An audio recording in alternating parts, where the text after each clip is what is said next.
2025 का एक धूप भरा दिन छत्तीसगढ़ के महासमुंद जिले में भीमखोज की पहाड़ी पर सैलानियों की भीड़ जमा है।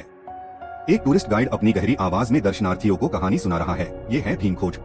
इस पवित्र पहाड़ी पर पांडवों के महाबली भीम के पैरों के निशान आज भी मौजूद हैं। लोक कथाएं हैं कि भीम को भविष्य का ज्ञान था। उन्हें पता था कि क्रूर जरासंध एक दिन कलयुग में फिर से जन्म लेगा और धरती पर हाहाकार मचाएगा। इसलिए भीम ने अपनी उस शक्तिशाली गदा को इस पहाड़ी की किसी गुप्त जगह में छिपा दिया जो जरासंध का अंत कर सकती है। मगर वो गदा हर किसी को नहीं मिलेगी। वो केवल उसी को दिखाई देगी जो श्री हनुमान जी का परम भक्त होगा, और जिसे वो गदा मिलेगी उसे भीम की असीम शक्ति भी प्राप्त होगी। वही योद्धा जरासंध के पापों का अंत करेगा। उधर छत्तीसगढ़ की राजधानी रायपुर में एक दक्षिणमुखी हनुमान मंदिर की घंटियों की मधुर आवाज गूंज रही है। मंदिर में एक 25 साल का युवक गोपाल हनुमान जी की आरती उतार रहा है। उसका चेहरा भक्ति से नम है, मगर मन में उथल पुथल मची है।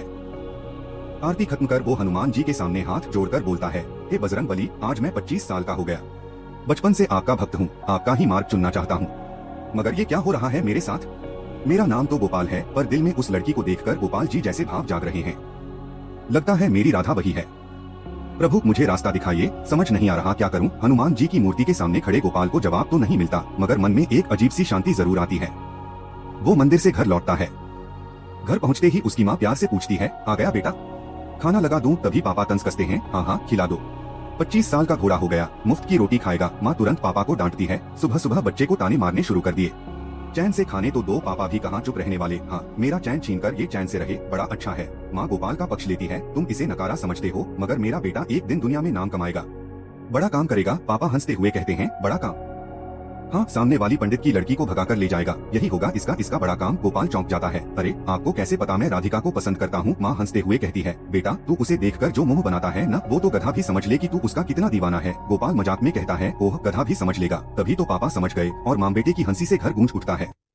तभी गोपाल का दोस्त संजू आ धमकता है, यार हम सब दोस्त भीमखोज घूमने जा रहे हैं, तू भी चल। गोपाल मना करता है, नहीं यार मेरा मन नहीं, तुम लोग जाओ। मगर संजू कहाँ मानने वाला है।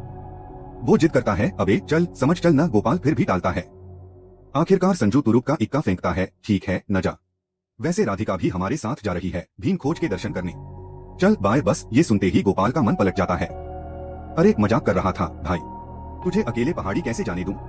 रुक 2 मिनट में रेडी होकर आता हूँ। संजू हंसते हुए ताना मारता है, साला दोस्तों के लिए टाइम नहीं, लड़की के लिए फट से तैयार। और फिर गोपाल, संजू और बाकी दोस्त बस में सवार होकर भीमखोज की ओर निकल पड़ते हैं। बस की खिड़की से बाहर हरियाली बिखरी है, मगर गोपाल के मन में हलचल मची। राधिका, हनुमान जी और वो रहस्यमयी गदा, क्या वाकई उसे कोई बड़ा काम करना है? क्या हनुमान जी उसका मार्गदर्शन करेंगे, या ये सब बस एक संयोग है?